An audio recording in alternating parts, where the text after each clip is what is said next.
Lommel was hot and heavy.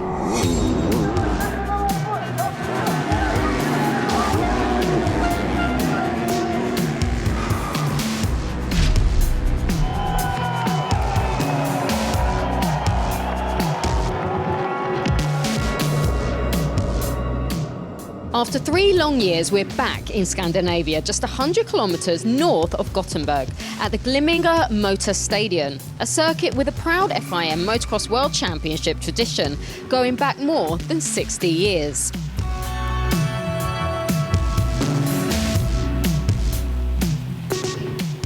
We changed to hard pack for the last 4 GPs of the 2022 season.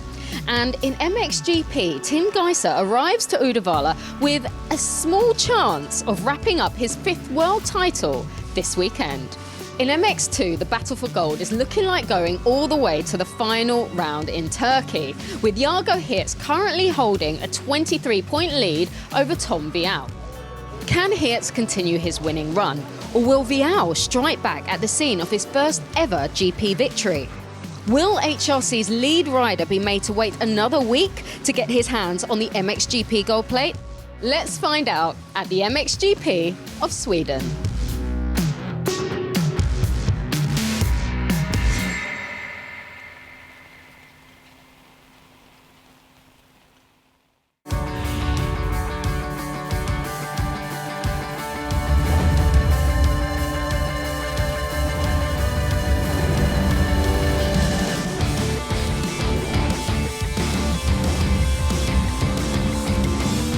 F&H Kawasaki rider Kevin Hågbo takes us for a lap around Uddevalla here in Sweden. A long start straight through that sweeping left-hand turn over the foxhole shot line. And the first turn drops away on exit before arriving uphill into turn 2.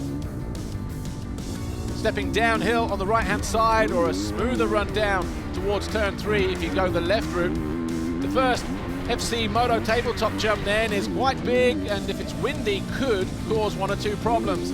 The riders continue to charge downhill, 1 or 2 single jumps before arriving in this tight left-hand turn. A small jump on the exit before arriving in the next right-hander, turn 5.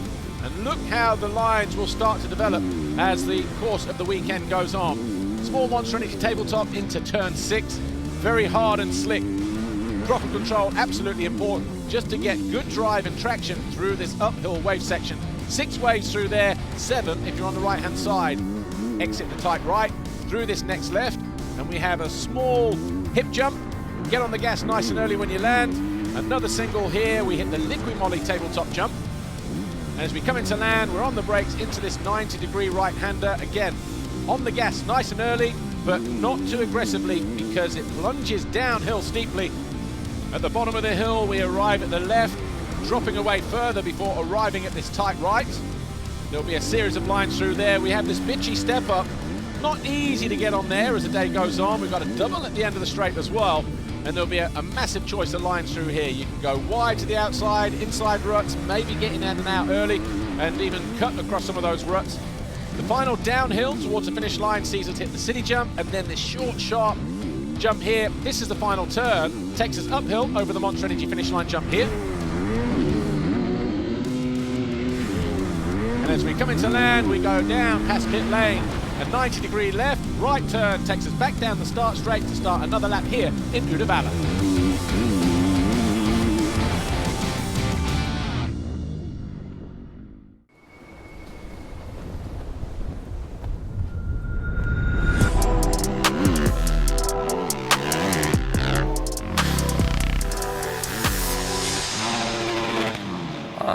I had a photo shoot crash in the 1st of February.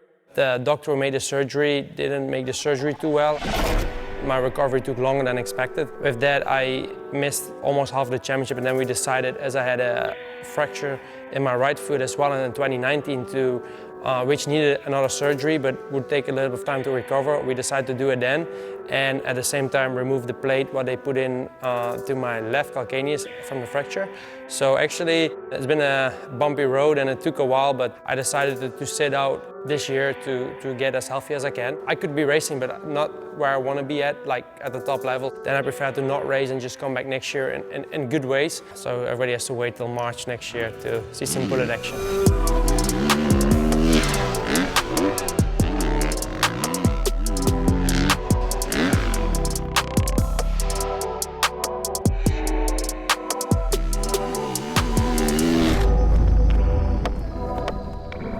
Our focus at the moment, even towards the end of the season, is still on Tom mainly.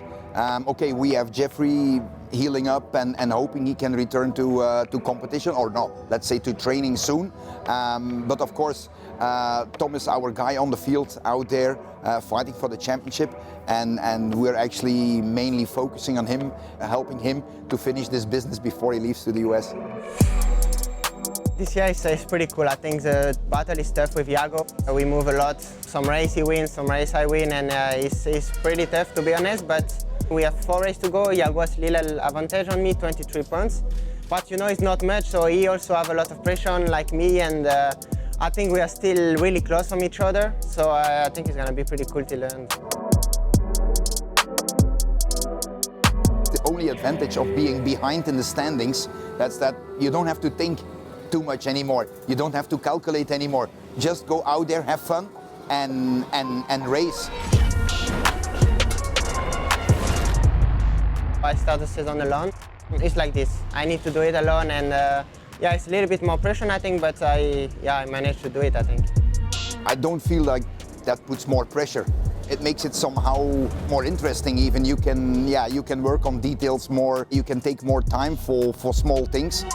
I like a lot. This weekend in Sweden, I won my first GP 3 or 4 years ago, so it was a nice weekend for me. After we have Finland, France, and Turkey, I really like the track there. So no, I think it's for GP pretty good for me, yes. Joel, you know, he told me like not thinking too much. I think is pretty important. If you start to have too much in the head, then you can lose a lot. We are the hunters, so we just need to go wide open. That's the advice I give him. It's important for me to finish nice. It's the last 4 races I'm gonna do in MX2 before moving to the US. You know, I want to make good the team. They are working so much for me. I want to make it good for them, for myself, for everybody who works so hard for me. So yeah, for sure I want to win as much as possible.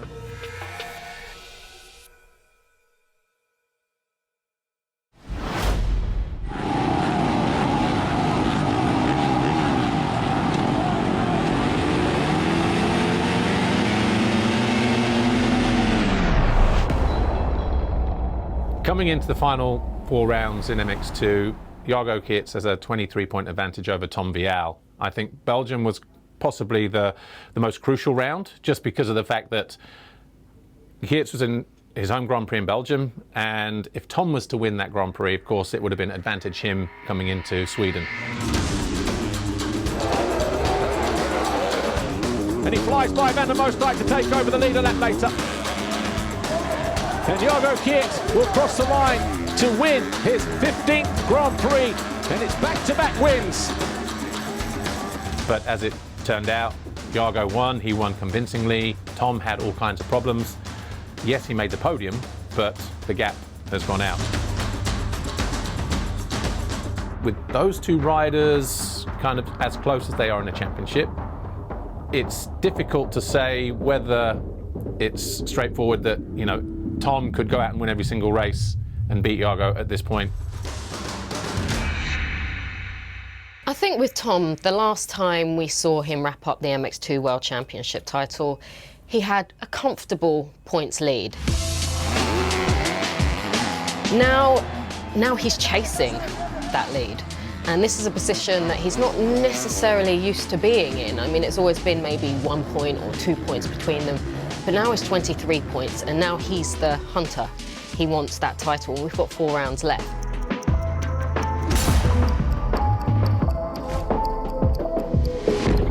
But with Jago, we've seen Jago fail under expectations before. We've seen the pressure get to Jago before. And now he is the one with the pressure, because he has to hold on to that lead. But Tom's probably looking, thinking, actually, the last 4 rounds, they're hard-packed tracks. It's more his style. That's where we see Tom excel. And we can't forget that one of those rounds will be another home GP. A winner in race 1, third in race 2, will cross the line victorious. Makes it back-to-back home wins here. This one at Erne.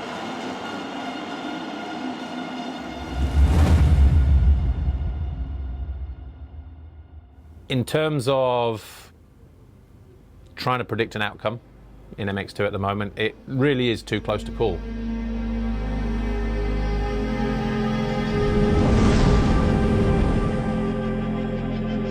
This could, in a similar way to Belgium, possibly be the most crucial round, because if he can get 3 wins in a row in Sweden, it's not all over, but it's another big step towards that potential championship.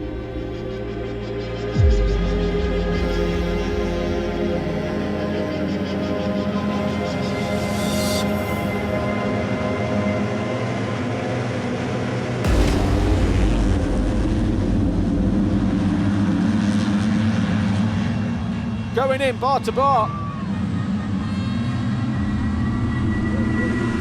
Adamo to the outside, but it was Kevin Horgmo who grabs his 3rd black plate of the season. Interesting to see Tom, how antsy he was. He knew how important this start is. You would see him wanting to go early and, you know, maybe didn't get the perfect start, but he is right there with Jago, which is what he wanted. And Tom Vial already making inroads into 2nd position. This is what he's very good at. If he's in there in the first few positions, he's not afraid to take chances on the opening lap, even when he leads a race or when he's in this position. And he's gone from 3rd to 2nd, and following him through, Jago Geerts already up in the 3rd place.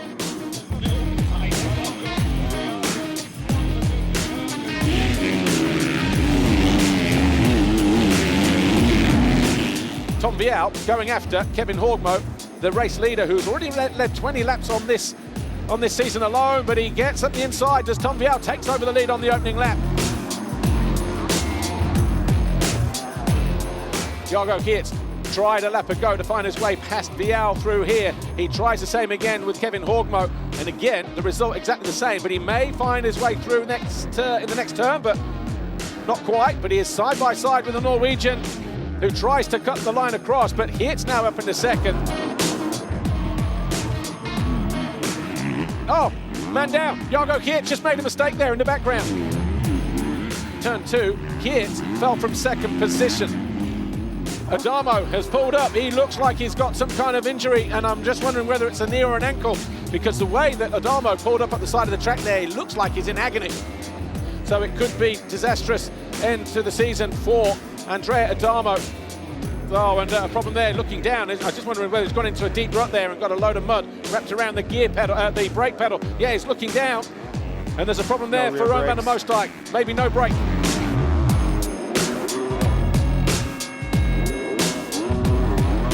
Getting 2nd place in race 1, not a huge deal. You know, still have a 20-point gap going into race 2, but just need to be patient here. Geerts cuts back to the inside, finds his way past Horgmo, takes that 2nd position away from the Norwegian.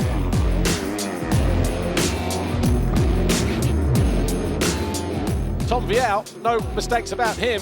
Final turn, Tom Vial over the line to take win number 1 here in this first race in Sweden. And it was a comfortable one as well for the Red Bull KTM rider.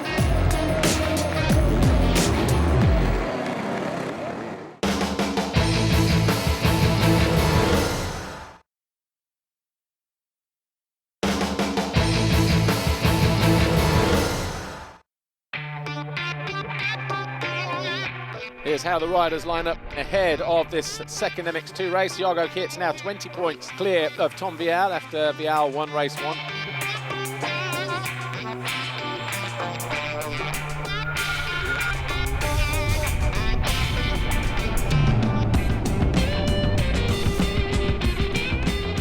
Who will it be that grabs that all-important foxhole shot as we charge down the straight?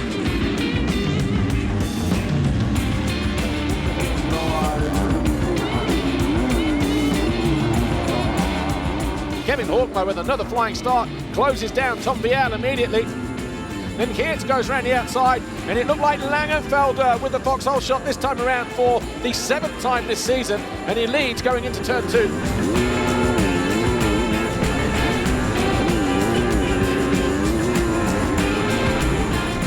Beniston there in second place now as he goes past the number 24. So Thibaut Beniston, a flying start for him. We saw him on the pace in the final laps of race 1.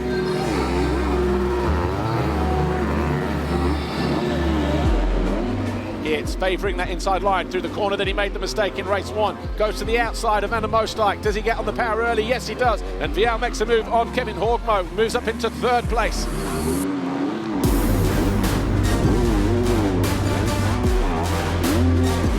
Jago Geerts gets the better of Kevin Horgmo up the hill and into 4th position. All of a sudden, his race coming alive. Dude. Oh, and Beniston goes down. Another mistake. Exactly there. the same scenario. There, Vial's down. Wow. Chasing the front end. It gets away from him. The Red Bull KTM down, and Geerts goes through. Geerts still desperate to find his way past the German. We are getting to the point where we are really believing that this is a crucial moment in the Grand Prix, because Geerts goes by and takes over the lead. That's going to be 3 points, and he does just that. He knows he can't afford to hang around. He goes around the outside of Langenfelder, takes the lead on lap 11. All of a sudden, there's a 5-point gap in this race alone between him and Vial. Tom Vial now will cut back to the inside here. Will he go from 3rd to 2nd? Yes, he does. Easy as that. 1.1 seconds as they head into the final lap.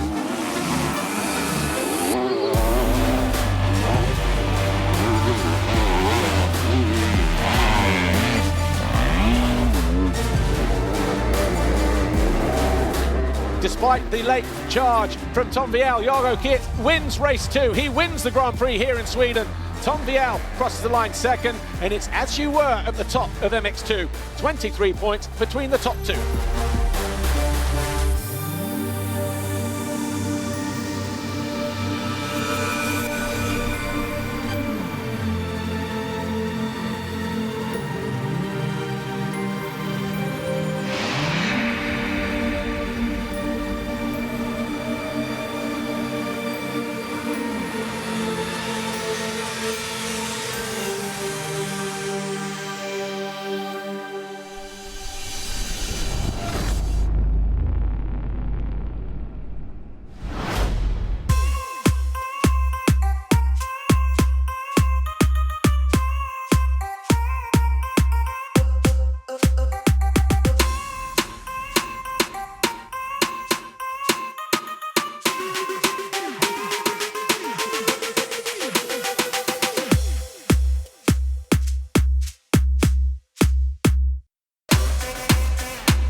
Mitch Evans takes his place behind the gate on pole for the first time for Team HRC, and we don't have to go too far to find his teammate right there next to him.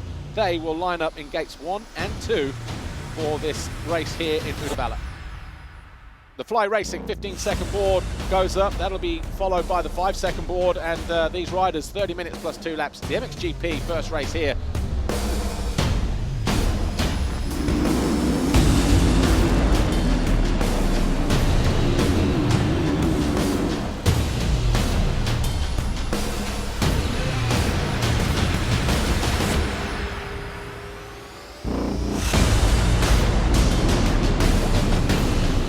Gjaser not wasting any time, charges down the inside of Valentin Gio, gets himself into that 4th place.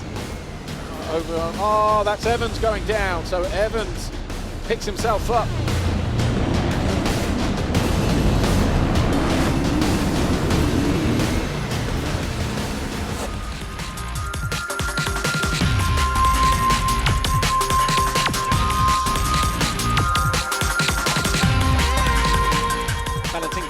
IXS Hostetler Yamaha, number 92. Under attack now from Jorge Prado, Red Bull Gas Factory Racing, and the Spaniard charges down the inside and in the blink of an eye moves into 5th place.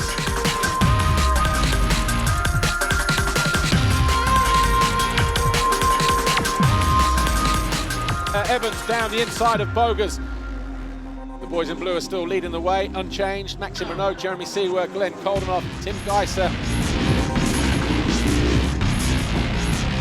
Haven't seen Yamaha 1-2-3 in the Premier class since the sort of 1990s, 92 with Donny Schmidt, Fuzar and Bob Moore on the Chesterfield Yamahas. So this is something that's pretty significant.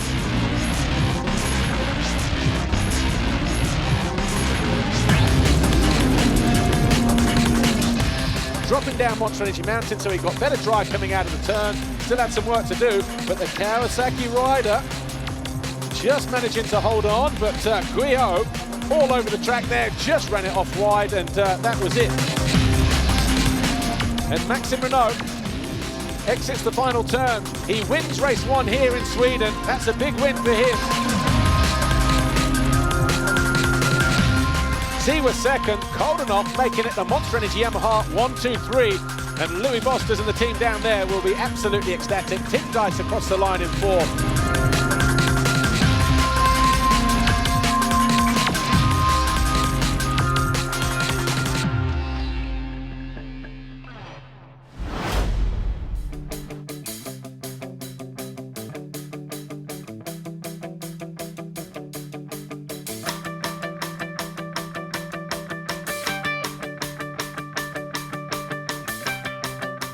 MXGP Race 2, 30 minutes plus 2 laps.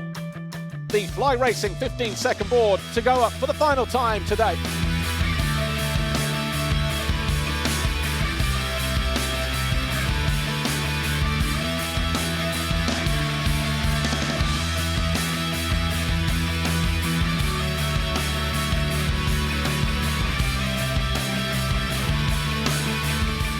Where did Renault crash?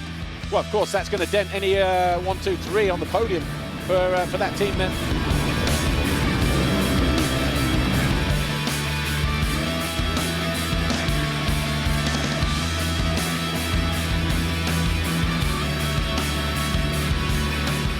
Gjaser has gone past everybody because he's now up into second position. He's found his way past Evans, Valanderen and Febvre in the space of a handful of corners. Gjaser on a charge.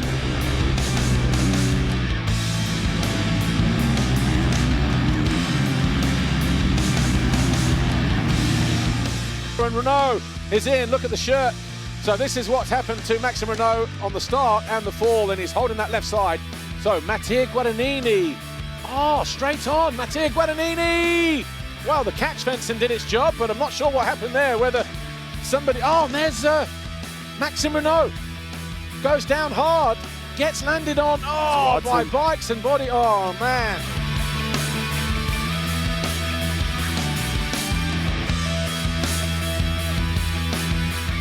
All 3 riders here, Jeremy Seewer, Tim Gjaser, Romain Febvre, have all won around this Uddevalla circuit in the past.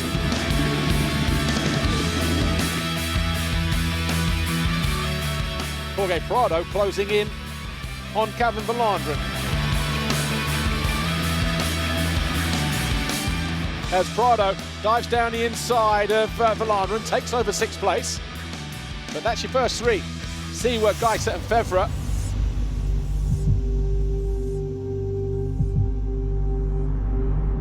Jeremy Seewer doing a great job managing this situation.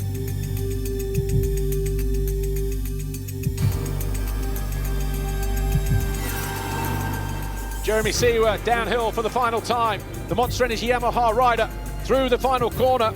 And Jeremy Seewer is going to make it a perfect day here in Sweden as he crosses the line.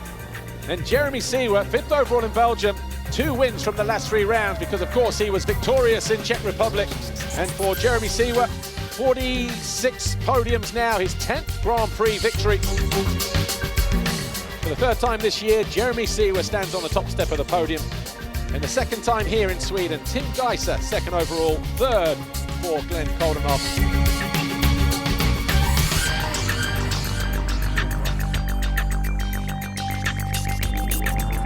MXGP of Sweden, round 15. 3rd overall, Glenn Koldenoff, Monster Energy Yamaha Factory Racing. Tim Gjaser, Team HRC. But for the 3rd time in 2022, Jeremy Seewer on the top step of the podium.